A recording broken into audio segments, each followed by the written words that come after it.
Welcome to T20 news. Anantapuram జిల్లా తాడిపత్రిలో political tension నెలకొంది. వెన్నుపోటుకి 2 ఏళ్లు కార్యక్రమంలో పాల్గొనడానికి ఇంట్లోంచి బయటకు వచ్చిన మాజీ ఎమ్మెల్యే కేతిరెడ్డి పెద్దారెడ్డిని పోలీసులు అదుపులోకి తీసుకున్నారు. కార్యక్రమం వాయిదా వేసుకోవాలని సూచించారు. కేతిరెడ్డి మాత్రం ససేమిరా అనడంతో పోలీసులు అడ్డుకున్నారు. ఈ సందర్భంగా పోలీసులు కేతిరెడ్డి మధ్య వాగ్వాదం నెలకొంది. అనంతపురం జిల్లా తాడిపత్రిలో ఇవాళ టీడీపీ బైక్ ర్యాలీకి సిద్ధమైంది. ఎన్నికల్లో కూటమి ప్రభుత్వం ఇచ్చిన హామీలను 2 ఏళ్లలో నెరవేర్చిందని అటు జేసీ ప్రభాకర్ రెడ్డి ఆధ్వర్యంలో బైక్ ర్యాలీ చేసేందుకు సిద్ధమయ్యారు. దీంతో పోలీసులు అప్రమత్తమయ్యారు. ఏపీలో కూటమి ప్రభుత్వం ఏర్పడి 2 ఏళ్లు పూర్తవుతోందని సంక్షేమం పేరిట తిరుపతిలో ఇవాళ కూటమి బహిరంగ సభ నిర్వహిస్తోంది. సీఎం, డిప్యూటీ సీఎం, మంత్రులు, కూటమి నేతలు ఈ సభలో పాల్గొంటారు. దామినేడు గ్రామంలో బహిరంగ సభకి ఏర్పాటు చేశారు. ఉదయం 11 గంటలకు సభ ప్రారంభమవుతుంది. మోదీ 12 ఏళ్ల పాలనలో చేపట్టిన అభివృద్ధిని ప్రజలకు వివరిస్తామని బీజేపీ చెబుతోంది. డబుల్ ఇంజిన్ సర్కార్తో ఏపీలో గణనీయమైన అభివృద్ధి జరుగుతోందని చెప్తున్నారు. కేంద్రం నుంచి రాష్ట్రానికి 14 లక్షల కోట్ల రూపాయలు ఏపీకి వచ్చాయని బీజేపీ చెబుతోంది. ఇవాళ రాష్ట్ర వ్యాప్తంగా వైసీపీ నిరసన ర్యాలీలకు పిలుపునిచ్చింది. వెన్నుపోటుకు 2 ఏళ్లు పేరుతో రాష్ట్ర వ్యాప్తంగా అన్ని నియోజకవర్గ కేంద్రాల్లో నిరసన ర్యాలీలు చేపట్టనుంది. 2 ఏళ్ల కూటమి పాలనలో ఇచ్చిన హామీలను విస్మరించిందని వైసీపీ ఆరోపించింది. కూటమి ప్రభుత్వ వైఫల్యాలపై దశల వారీగా నిరసన కార్యక్రమం చేపడతామని ఆ పార్టీ చెబుతోంది. తణుకులో కారుమూరి నాగేశ్వరరావు, తిరుపతిలో భూమన కరుణాకర్ రెడ్డి ర్యాలీలో పాల్గొని కూటమి ప్రభుత్వ తీరుపై విరుచుకుపడ్డారు.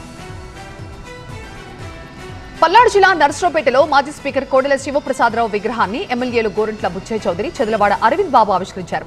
కోడెల తనయుడు శివరామకృష్ణ, రాష్ట్ర గ్రంథాలయ సంస్థ చైర్మన్ గోనుగుంట్ల కోటేశ్వరరావు ఈ కార్యక్రమంలో పాల్గొన్నారు. అనంతరం ఎమ్మెల్యే గోరంట్ల బుచ్చయ్య చౌదరిని టీడీపీ శ్రేణులు సత్కరించాయి. కోడెల సేవలని పలువురు నేతలు కొనియాడారు. కేంద్ర రక్షణ శాఖ మంత్రి రాజ్నాథ్ సింగ్ ఇవాళ హైదరాబాద్ రానున్నారు. ఎన్డీఏ ప్రభుత్వ 12 ఏళ్ల పాలన విజయాలపై సికింద్రాబాద్ లో నిర్వహించే మేధావుల సదస్సులో ఆయన పాల్గొంటారు. రేపు దుండిగల్ ఎయిర్ ఫోర్స్ అకాడమీలో జరిగే కంబైన్డ్ గ్రాడ్యుయేషన్ పరేడ్ కు హాజరవుతారు. డిఆర్డీఓ కాంప్లెక్స్ ను సందర్శించి పలు అభివృద్ధి కార్యక్రమాలను ప్రారంభించనున్నారు. పెద్ద నియోజకవర్గాలను ఏకరీతిని కాకుండా నిర్దిష్టంగా విభజించాలని డీలిమిటేషన్ కమిషన్ కి ప్రధానమంత్రి ఆర్థిక సలహా మండలి సిఫార్సు చేసింది. పునర్విభజనకి నియోజకవర్గ పరిమాణమే ప్రాతిపదిక కాకూడదని చెప్పింది. అక్కడి జనాభా, ప్రజలు మాట్లాడే భాషను కూడా పరిగణలోకి తీసుకుని నియోజకవర్గాన్ని 3 భాగాలుగా విభజించాలని సూచించింది. ఈ లెక్కన మెట్రోపాలిటన్ నియోజకవర్గాలైన హైదరాబాద్, సికింద్రాబాద్ ని 3 సెగ్మెంట్లుగా పునర్విభజన చేయాల్సి ఉంటుంది.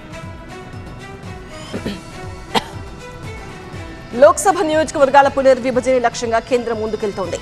లోక్సభ స్థానాలను 824కు పెంచాలని ప్రధాని ఆర్థిక సలహా మండలి సూచించింది. 373 స్థానాలను యథాతథంగా ఉంచి మిగతా 170 స్థానాలని విభజించాలని చెబుతోంది. 111 స్థానాలను 3గా, 59 స్థానాలను 2గా విభజించాలని సూచిస్తోంది. తెలంగాణలో 4 స్థానాలను, ఏపీలో 6 పార్లమెంటు స్థానాలను 3గా విభజించాలని వివరించింది. తెలంగాణలో 1 స్థానం, ఏపీలో 1 స్థానాన్ని 2గా విభజించాలని ఆర్థిక సలహా మండలి ప్రతిపాదించింది. హైదరాబాద్, సికింద్రాబాద్, మల్కాజ్గిరి, మెదక్ పార్లమెంట్ స్థానాల్లో ఒక్కో దానిని 3గా విభజించాలని ఆర్థిక సలహా మండలి సిఫార్సు చేసింది. చేవెళ్లను మాత్రం 2గా విభజించాలని చెప్పింది.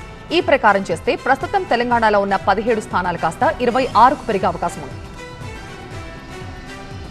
ఏపీలోని రాజంపేట, కడప, నంద్యాల, కర్నూలు, అనంతపురం, విశాఖపట్నం పార్లమెంటు స్థానాల్లో ఒక్కో దానిని 3గా విభజించాలని ఆర్థిక సలహా మండలి సూచించింది. మచిలీపట్నంను మాత్రం 2గా విభజించాలని చెప్పింది. ఈ ప్రకారం పునర్విభజన జరిగితే ఏపీలో ఉన్న 25 స్థానాలు కాస్త 38కి పెరుగుతాయి. పశ్చిమాసియా యుద్ధంలో విశాఖవాసి మెరైన్ చీఫ్ ఇంజనీర్ సురేష్ మృతితో కుటుంబంలో తీవ్ర విషాదం నెలకొంది. భర్త మరణ వార్త విని భార్య భార్గవి కన్నీరు మున్నీరయ్యారు. కొద్ది రోజుల్లోనే విధులు ముగించుకుని ఇంటికి చేరుకోవాల్సిన సురేష్ అమెరికా సైనికుల దాడిలో చనిపోయారు. 10 రోజులుగా ఆయన వార్ జోన్లోనే ఉన్నారని భార్య భార్గవి చెప్తున్నారు. మరో 3 రోజుల్లో లోడింగ్ అయిపోతే సేఫ్గా వచ్చేస్తారని చెప్పారని గుర్తు చేశారు. ఇంట్లో చిన్నారుల రోదనలు అక్కడ వారిని కంటతడి పెట్టించాయి. నిన్న తనపై జరిగిన దాడి వెనుక ప్రతిపక్షం పాత్ర ఉందని పోలవరం ఎమ్మెల్యే చిర్రి బాలరాజు ఆరోపించారు. ఎమ్మెల్యేపైన ఒక వ్యక్తి దాడి కుట్రలో పెద్దల హస్తం ఉందన్నారు. కొన్నాళ్లుగా తనపై అసత్య ఆరోపణలు చేస్తూ కుట్ర రాజకీయాలు చేస్తున్నారని మండిపడ్డారు. మాజీ ఎమ్మెల్యే తెల్లం బాలరాజు చేసిన అక్రమాలన్నీ త్వరలోనే బయటపెడతానని చెప్పారు. అక్రమాలపై చర్చకు సిద్ధమని చిర్రి బాలరాజు సవాల్ విసిరారు. తనపై చేసే ఆరోపణలు నిరూపిస్తే రాజకీయ సన్యాసం చేస్తానని శపథం చేయడం పోలవరం పాలిటిక్స్ లో హీట్ పెంచుతోంది. కర్నూలు జిల్లా ఆదోని మున్సిపాలిటీలో సేకరించిన చెత్తని అధికారులు కంపోస్ట్ ఎరువుగా తయారు చేస్తే నాయకులు దాన్ని అమ్మేసుకుని లక్షలు దోచుకుంటున్నారు. మున్సిపాలిటీ చెత్తను ఆదాయ వనరుగా మార్చుకుంటున్నారు. మున్సిపల్ అధికారులకి వాటాలు అందుతున్నాయన్న విమర్శలు కూడా ఉన్నాయి. ఇసుక దోపిడీ తరహాలోని ఆదోనిలో కంపోస్టు దోపిడీ జరుగుతోందని, దీనిపై చర్యలు తీసుకోవాలని స్థానికులు కోరారు. ఇవాళ సుప్రీంకోర్టులో మీనాక్షి నటరాజన్ రాజ్యసభ నామినేషన్ తిరస్కరణ కేసుపై విచారణ జరగనుంది. Justice Prashanth Kumar Mishra, justice as Chandurkar ధర్మాసనం ఈ పిటిషన్ను విచారించనుంది. మీనాక్షి తరపున అభిషేక్ మను సింఘ్వి వాదనలు వినిపిస్తారు. రిటర్నింగ్ అధికారి తరపున ముకుల్ రోహిత్గి, కేంద్ర ఎన్నికల సంఘం తరపున దామా శేషాద్రి నాయుడు వాదిస్తారు. తెలంగాణలో పెండింగ్ లో ఉన్న క్రిమినల్ కేసు వివరాలను నామినేషన్ పత్రాలలో ప్రస్తావించలేదని రిటర్నింగ్ అధికారి ఆమె నామినేషన్ ను తిరస్కరించారు. రాజ్యసభ అభ్యర్థుల ఎన్నిక ఏకగ్రీవం కావడంతో మీనాక్షి నటరాజన్ పిటిషన్పై ఉత్కంఠ నెలకొంది. మీనాక్షి నటరాజన్ వ్యవహారంలో బీజేపీ తప్పు చేసి కాంగ్రెస్ పై నెడుతోందని టీపీసీసీ వర్కింగ్ ప్రెసిడెంట్ జగ్గారెడ్డి అన్నారు. రాజ్యసభ ఎన్నిక వ్యవహారంలో పీఎంఓనే జోక్యం చేసుకుందని ఆరోపించారు. బీజేపీపై బిఎల్ సంతోష్ దృష్టి సారించుకోవాలని సూచించారు. కాంగ్రెస్ లో ఎలాంటి కోవట్లు లేరని, తెలంగాణ నుంచి సమాచారం అందిందన్న బీజేపీ వ్యాఖ్యలతో పీసీసీకి ఎలాంటి సంబంధం లేదని చెప్పారు. మీనాక్షి వ్యవహారంలో ఇంటి దొంగల హస్తం ఉందని తేలితే తాట తీస్తామన్నారు. తెలంగాణకు ఎవరైనా రావచ్చన్నారు. ఇవాళ విశాఖలో మంత్రి నారా లోకేష్ పర్యటించనున్నారు. డీజీ 100X సదస్సుకు లోకేష్ హాజరవుతారు. రాష్ట్రంలో ఉన్నత విద్య, డిజిటల్ పరివర్తన, ఆధునిక సాంకేతికత అనే అంశాలపై సదస్సు జరగనుంది. విద్యా వ్యవస్థలో మార్పులకు శ్రీకారం చుడుతున్న ఏపీ సర్కార్ ఇందుకు అవసరమయ్యే అంశాలు పరిశీలిస్తోంది. నైరుతి రుతుపవనాలు ఏపీని కమ్మేస్తున్నాయి. శ్రీకాకుళం జిల్లా కళింగపట్నం వరకు విస్తరించాయి. దీంతో రానున్న 2-3 రోజుల్లో భారీ నుంచి అతి భారీ వర్షాలు పడతాయి. రాష్ట్ర వ్యాప్తంగా పలు జిల్లాల్లో ఉరుములు మెరుపులతో కూడిన భారీ వర్షాలు పడతాయని వాతావరణ శాఖ హెచ్చరించింది. తీరం వెంబడి గంటకు 50 నుంచి 60 కిలోమీటర్ల వేగంతో బలమైన ఈదురుగాలులు వీస్తాయి. మత్స్యకారులు ఎట్టి పరిస్థితుల్లోనూ సముద్రంలోకి వేటకు వెళ్లకూడదన్న ఆదేశాలు జారీ అయ్యాయి. తెలంగాణలో మళ్లీ ఎండల తీవ్రత పెరుగుతోంది. నిజామాబాద్, ఆదిలాబాద్ సహా ఉత్తర తెలంగాణ జిల్లాల్లో హీట్ వేవ్ అలర్ట్ జారీ అయింది. గద్వాల్, నారాయణపేట ప్రాంతాల నుంచి రుతుపవనాలు తెలంగాణ వైపు విస్తరిస్తున్నాయి. అప్పటి వరకు ఉత్తర తెలంగాణ జిల్లాల్లో ఉక్కపోత, వేడిగాలులు కొనసాగనున్నాయని హెచ్చరించారు. రుతుపవనాల విస్తరణ పూర్తయ్యాక రాష్ట్రంలో మరిన్ని ప్రాంతాల్లో వర్షాలు పెరిగే అవకాశం ఉంది. ఖమ్మం జిల్లా చింతకాల మండలంలో ఈదురుగాలులతో కూడిన వర్షం పడింది. వేగంగా వీచిన గాలులకి రోడ్ల వెంబడి ఉన్న భారీ వృక్షాలు నేలకొరిగాయి. పలు ప్రాంతాల్లో రాకపోకలికి అంతరాయం ఏర్పడింది. వాహనదారులు తీవ్ర ఇబ్బందులు ఎదుర్కొంటున్నారు. విద్యుత్ సరఫరాకి అంతరాయం ఏర్పడింది. స్థానికులు, అధికారులు కలిసి రోడ్లపై పడ్డ చెట్లను తొలగించే పనులు చేపట్టారు. అత్యవసరమైతే తప్ప బయటకు రావద్దని, చెట్ల సమీపంలో నించోవద్దని అధికారులు చెబుతున్నారు. జమ్మూ కాశ్మీర్లోని పలు ప్రాంతాల్లో భారీ వర్షం కురిసింది. బద్గాం జిల్లాలో ప్రముఖ పర్యాటక ప్రాంతమైన దూద్పత్రిలో వడగళ్ల వాన పడింది. భారీ వర్షంతో పర్యాటకులు ఇబ్బంది పడ్డారు. కొండ ప్రాంతాల్లో 2 రోజుల పాటు ఈదురుగాలులు, వడగళ్ల వాన వచ్చే అవకాశం ఉందని వాతావరణ శాఖ ఇప్పటికే హెచ్చరించింది. తిరుమల శ్రీవారి సర్వదర్శనానికి 18 గంటల సమయం పడుతోంది. గోగర్భం డ్యాం సర్కిల్ వరకు భక్తుల క్యూలైనుంది. నిన్న శ్రీవారిని 75,428 మంది భక్తులు దర్శించుకున్నారు. వెంకన్న హుండీ ఆదాయం 4,50,00,000 రూపాయలు వచ్చింది. కాకినాడ జిల్లా దొండవాక పంచాయతీ అగ్రహారంలో అదృశ్యమైన చిన్నారి జాహ్నవి ఆచూకీ 6 రోజులైనా లభించలేదు. దీంతో కుటుంబ సభ్యుల్లో ఆందోళన నెలకొంది. పెంపుడు కుక్కకి జీపీఎస్ పరికరం అమర్చి అది వెళ్లే మార్గాల్ని గుర్తించడం ద్వారా చిన్నారి ఆచూకీ తెలుసుకునేందుకు ప్రయత్నిస్తున్నారు. చిన్నారిని ఎవరైనా కిడ్నాప్ చేసి ఉండొచ్చన్న కోణంలో విచారిస్తున్నారు. రంగారెడ్డి కలెక్టరేట్ ఉద్యోగి శ్రీధర్ బాబు ఆత్మహత్య కేసులో ట్విస్ట్ చోటు చేసుకుంది. అతని మృతి వెనుక 33 లక్షల ప్రభుత్వ నిధుల మళ్లింపు కుంభకోణం ఉందని చెబుతున్నారు. జిల్లా ట్రైబల్ అధికారి సంతకాలు ఫోర్జరీ చేసి నిధులను శ్రీధర్ బాబు డ్రా చేశాడు. ఆడిట్లో తన భాగవతం బయటపడుతుందని ఆత్మహత్య చేసుకున్నాడని చెబుతున్నారు. 4 తెలంగాణ గ్రామీణ బ్యాంకు మేనేజర్లపై క్రిమినల్ కేసు నమోదైంది. శంషాబాద్, హుస్నాపూర్, ఫిర్జాదిగూడ, భువనగిరి మేనేజర్లను విచారిస్తున్నారు. 10 ఏళ్లుగా మూతపడ్డ ఖాతాను రీఓపెన్ చేసి మోసం చేశారు.